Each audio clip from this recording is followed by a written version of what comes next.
Access transcripts of our videos as well as galleries of the art we use in the videos by visiting academyofideas.com. Fyodor Dostoevsky is considered one of history's greatest novelists, but he is also one of history's greatest psychologists. His stories contain depictions of characters who span the spectrum of human personality, from those of abject evil to those saintly in nature. Friedrich Nietzsche was so impressed with the works of Dostoevsky that in a letter to a friend he stated that Dostoevsky's novels contain the most valuable psychological material I know. In this video, we explore the life events that transformed Dostoevsky into a tortured genius and helped him attain his unmatched understanding of the human psyche. In the first months of 1849, Dostoevsky, then 27 years old, was considered a writer who had not lived up to his early potential. 3 years prior, he had published the book Poor Folk, which catapulted him to fame in the Russian literary scene. But his subsequent works were panned by critics and largely ignored by the public, and by 1849 many saw him as washed up. Dostoevsky's career, however, had hardly started. In the decades that followed, he would write some of history's greatest works of fiction such as Crime and Punishment, The Brothers Karamazov, The Idiot, and Demons. What transformed Dostoevsky from a writer of mediocre success to one of the most famous authors of all time was a 5-year descent into a personal hell. Dostoevsky was arrested, placed in solitary confinement, forced to endure a mock execution, and imprisoned in Siberia for 4 years, where he lived in filth and squalor with criminals of the most depraved kind. This experience made Dostoevsky intimately familiar with both the darkest depths and the greatest heights of the human soul, and it provided him with ample material for his stories. The cause of Dostoevsky's 5 years of misfortune began with his decision to join the Petrashevsky Circle, a weekly social gathering named after its host. At these gatherings, participants discussed the social and political ideas that were shaping Russia and Europe. By 1848, the number of people who attended the circle grew, and it morphed into a sort of debate club. Dostoevsky, as a pathologically shy and socially awkward individual, spent more time listening to other people debating than actively participating, or as he stated regarding his participation in the group, "I am far from being a loudmouth, and everybody who knows me will say the same. I do not like to speak noisily and lengthily, even with friends, of whom I have a very few, and still more in society, where I have the reputation of being an uncommunicative, reserved, unsociable person." At the time Dostoevsky joined the Petrashevsky Circle, these gatherings were not illegal. But in 1848, as revolutions broke out across Europe, Russia's ruling class became nervous, believing that European political and social ideas could initiate unrest in Russia. The Russian government began to clamp down on freedom of speech and adopted an increasingly censorious policy. The Petrashevsky Circle was infiltrated by the secret police, and in April of 1849, members of the group were rounded up and arrested. Dostoevsky was taken from his home in the middle of the night and locked away in the Peter and Paul fortress, where he was held in solitary confinement for 6 months, awaiting sentence. "When I found myself in the fortress, I thought that the end had come, and that I would not last 3 days," he told a friend in 1873. Dostoevsky, however, quickly learned that he could adapt to the horrid conditions of a 19th century maximum security prison, and he discovered that as humans we possess untapped reservoirs of energy and an unrealized capacity for resilience. Most of us do not make use of these capacities unless fate forces our hand, but when it does, we discover that we can cope with challenges that far exceed what we previously believed to be possible. Or as Dostoevsky wrote in a letter from his prison cell, "A good disposition depends on myself alone. Man has infinite reserves of toughness and vitality. I really did not think there was so much, but now I know it from experience." In September of 1849, the Commission of Inquiry into the Petrashevsky Circle completed its investigation. They concluded that the members of the circle were in general notable for a spirit of opposition to the government and a desire to alter the existing state of things. Dostoevsky and 14 others were brought to Semenovsky Square in St. Petersburg, where their sentence was announced: death by firing squad, to be met out immediately. After hearing these words, Dostoevsky believed he was minutes away from death. In a state of shock, he turned to another of the condemned men and said, "We shall be with Christ." But the man, who was an atheist, smiled at Dostoevsky, pointed to the ground, and said, "A handful of dust." Dostoevsky then experienced what he would later in life call a mystic terror, a description of which is found in his novel The Idiot, where the character Prince Mishkin recounts a story about a man who believed he was 5 minutes away from death by execution. He divided up the time that still remained for him to live, 2 minutes to say goodbye to his companions, 2 minutes for inward meditation one last time, and the remainder to look around him one final time. He was going to die at 27, full of health and vigor. After saying goodbye, he began the period of 2 minutes reserved for inward meditation. He knew in advance what he would think about. He wished to focus his attention firmly and as rapidly and clearly as possible on what was going to happen. Right now, he was existing and living. In 3 minutes, something would occur. Someone or something, but who, where? Nearby rose a church whose golden cupola sparkled under a brilliant sun. He could not take his eyes away. Those rays seemed to him to be that new nature that was to be his own, and he imagined that in 3 minutes he would become part of them. His uncertainty and his repulsion before the unknown, which was going to overtake him immediately, was terrible. The 15 condemned men were lined up to be executed in groups of 3. Dostoevsky was in the second group. When the first group was positioned in front of the firing squad, a cart arrived delivering a letter from the Tsar, commuting the death sentence. Dostoevsky, however, was not a free man, as his death sentence was replaced by a 4-year sentence in a Siberian military prison camp. On returning to his cell in the Peter and Paul fortress, Dostoevsky wrote a letter to his brother describing how flirting with death had changed him. When I look back on my past and think how much time I wasted on nothing, how much time has been lost in futilities, errors, laziness, incapacity to live, how little I appreciated it, how many times I sinned against my heart and soul, then my heart bleeds. Life is a gift. Life is happiness. Every minute can be an eternity of happiness, if youth only knew. Now, in changing my life, I am reborn in a new form. The relief Dostoevsky experienced soon turned to despair as he was shipped off to Siberia, where he would spend the next 4 years of his life surrounded by criminals, living in horrid conditions, eating the meagerest of rations and spending his days toiling in hard labor. Dostoevsky noticed, however, that none of his fellow prisoners seemed disturbed by the filth and squalor in which they lived, and this led him to realize that one thing that defines man is his great ability to acclimate to even the harshest of conditions. Or as he wrote in Notes from a Dead House, which is an account of his life in prison, "Man is a creature who gets used to everything, and that, I think, is the best definition of him." Dostoevsky found that one of the most exhausting elements of prison life was the constant presence of other people. No matter what he did or where he went, he was always surrounded by inmates or guards. The inability to escape from the gaze of others drove home to Dostoevsky something those in freedom take for granted, namely, the value of a solitary existence. Or as he remarked, "I could never have imagined, for instance, how terrible and agonizing it would be never once for a single minute to be alone for the years of my imprisonment." But while always physically surrounded by others, Dostoevsky's 4 years of prison was a time of unending spiritual solitude. He was, in other words, very much psychologically alone, and he never developed strong friendships. At first, Dostoevsky found his psychological solitude to be a burden, but over time he recognized that this solitude had the power to initiate a radical self-transformation, or as he wrote, "I remember that in all that time, despite having hundreds of fellow prisoners, I was in terrible solitude, and I finally came to love that solitude. Spiritually alone, I revisited all my past life, went through everything down to the smallest detail, pondered my past, judged myself alone strictly and implacably, and sometimes even blessed my fate for having sent me that solitude, without which neither that judgment of myself nor that strict review of my past life could have been done. I outlined a program for the whole of my future and resolved to follow it firmly.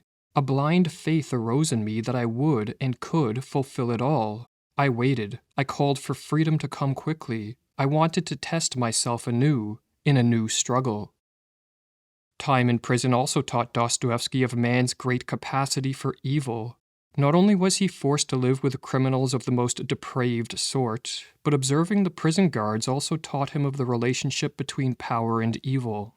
Dostoevsky came to realize that when an individual is granted too much power over others, the inevitable result is cruelty. Many of the guards who worked at the prison camp were normal, decent men when they began their careers, but the power they possessed over the prisoners consumed them and warped their characters.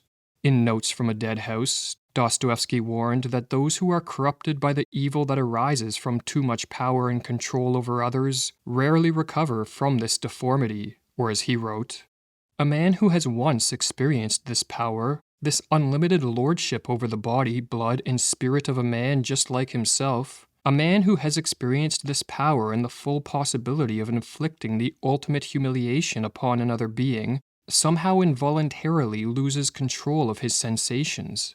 Tyranny is a habit, it is endowed with development, and develops finally into an illness. I stand upon this, that the best of men can, from habit, become coarse and stupefied to the point of brutality. Blood and power intoxicate, coarseness and depravity develop. The most abnormal phenomena become accessible and, finally, sweet to the mind and feelings. Man and citizen perish forever in the tyrant, and the return to human dignity becomes almost impossible for him."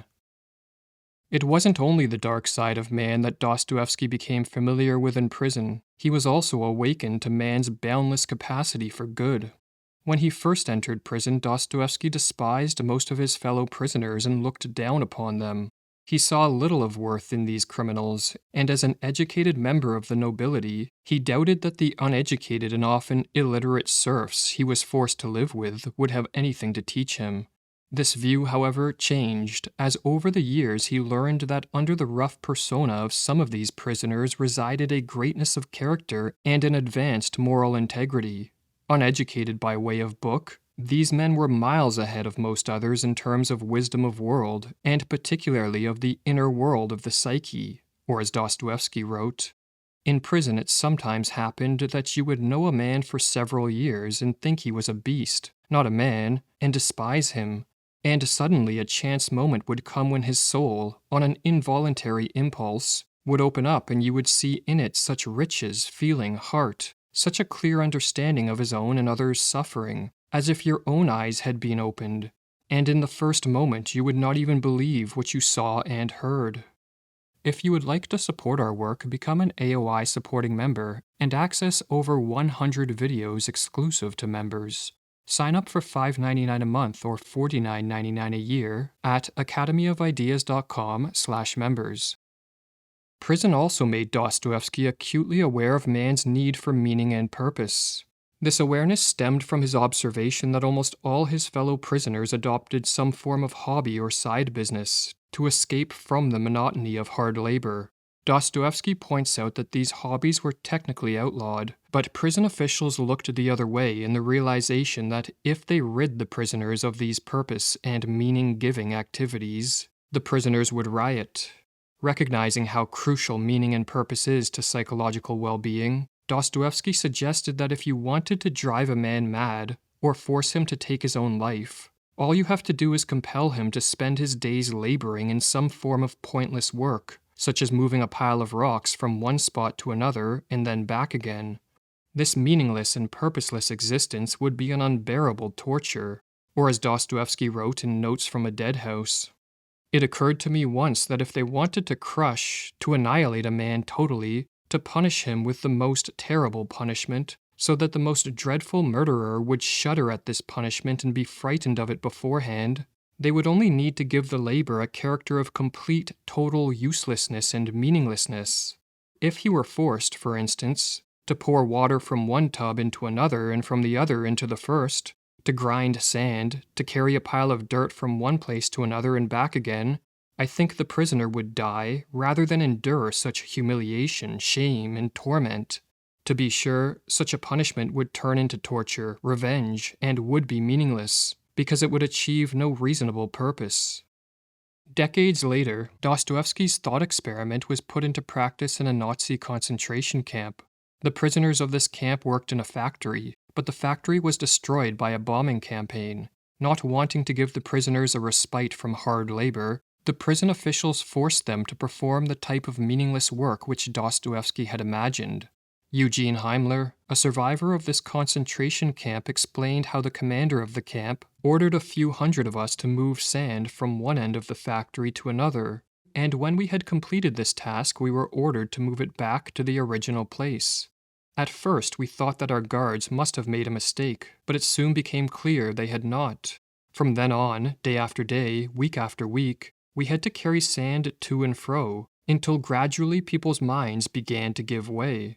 Even those who had been working steadily in the factory before it was bombed were affected, for the work had some use and purpose, even if it was for the Germans.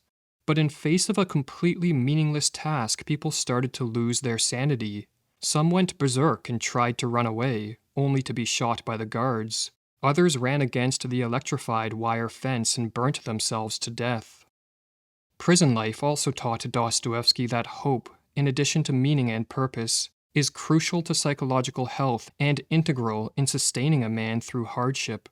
Dostoevsky observed that prisoners who lacked any hope for a better future struggled to survive the mental challenge of prison, and if the capacity for hope was completely destroyed, this was a sign that madness or death was not far off.